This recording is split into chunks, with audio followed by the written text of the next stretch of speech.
Hello, friends. Apologies for the relative absence. I have had two amazing students here. They're still here.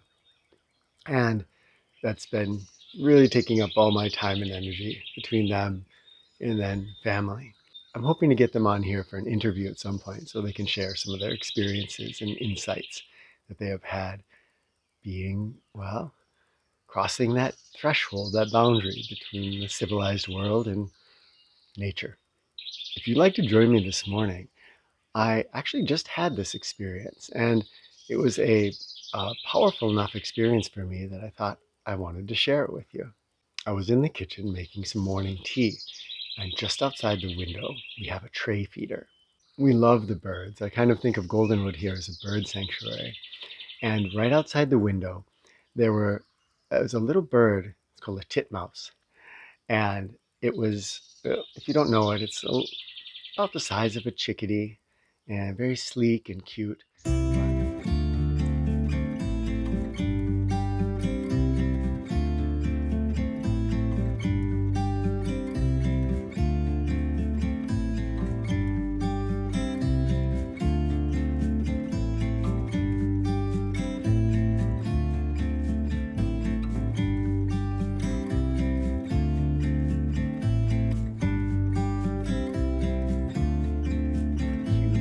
But this one looked a little ragged. They have a crest, and that crest it was probably just wet, but all kind of mushed up, and so it didn't look so great. It was sitting there eating the very ends of a seed, and then suddenly, right next to it, appeared another titmouse. This one very sleek looking. And this one, I'm just going to call him a he had a seed in his mouth, and he reached over and handed it, essentially beaked it to the other titmouse, who took it and then flew into the bush that's next to the feeder. This bird, the one that had given the seed, flew to the tray feeder, took another seed, flew over onto the little metal gate that's next to the feeder, and ate it. Now, that might just seem like a normal experience, but it sent my mind into, well, a couple wonderings and ponderings. And the first thing was that I noticed my interpretation. My interpretation was that this bird, maybe a male, had come up next to the female, shared a seed, and it's a sweet thing that you see birds sometimes do with each other. I guess I haven't witnessed it yet in a titmouse, but I see it with cardinals, for instance, all the time. Then my mind took another little jump and said, well, isn't it interesting? How could anybody ever have thought that these were just little machines? Not too long ago, before we humans started learning more about the lives of animals, birds were thought of as just guided completely by instinct and basically being little robots.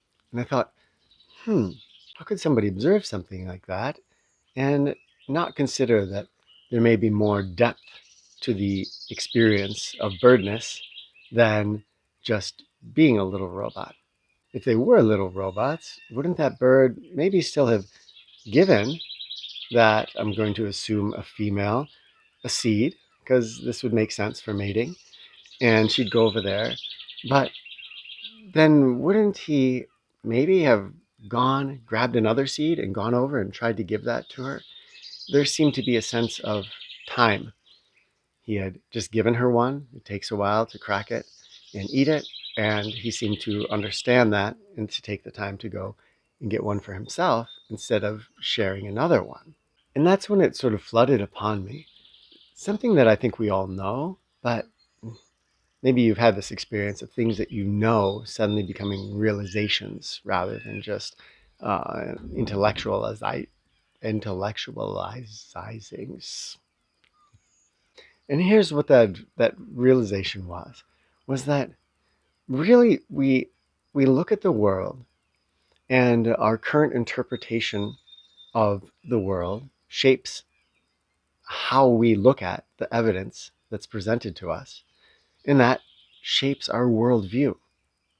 So I saw the male bird come up, give the seed to the female, and an act of sharing, kind of, I'll call it sweetness, and the female going off to eat it, and him realizing he had kind of done his sharing, wouldn't help to sit there and try to stuff another one in her face when she was eating one, a sense of time, and went off and did his own thing. But I recognized that I could have seen this in a more competitive way. I could have seen that that bird flew up next to this bird, maybe feeling a little territorial about the whole situation here, had a seed in his mouth, was going to reach over and peck at her, and she snatched it out of his mouth. She snatched it out of his mouth and flew away. And he considered and thought, oh, it's not worth it to fight this, and then went and got his own seed. So if I had a different mindset about nature, I could have interpreted that information, that scene that I saw, in a very different way, and it would have reinforced my worldview, which was that nature is just tooth and claw, and there's not a lot of sharing, and certainly not anything like sweetness. And if your mind's now going the same way my mind was going, that led me further to say, well, if there's these two interpretations, the snatch and the sharing, what other interpretations are there? What is my current interpretation of nature as a place where a male and a female can share sweetness and reinforce their bonds for mating? Where's that limiting my worldview? Where is that restricting me to one way of seeing this situation? I shared this with my family, and Rebecca immediately said, oh, well, I can think of another interpretation. Maybe that bird that you took for the female was an outcast, or was the mother or father of the titmouse that came and shared. It was older, maybe can't take care of themselves in the same way. That would be another interpretation. And if we took that interpretation, we'd have yet again a different conceptualization of what bird life is like. And there's probably many other, maybe you're having an idea yourself of a different way you could interpret that experience. Now, of course, this isn't just about birds. It's about all things, because we're doing this all the time.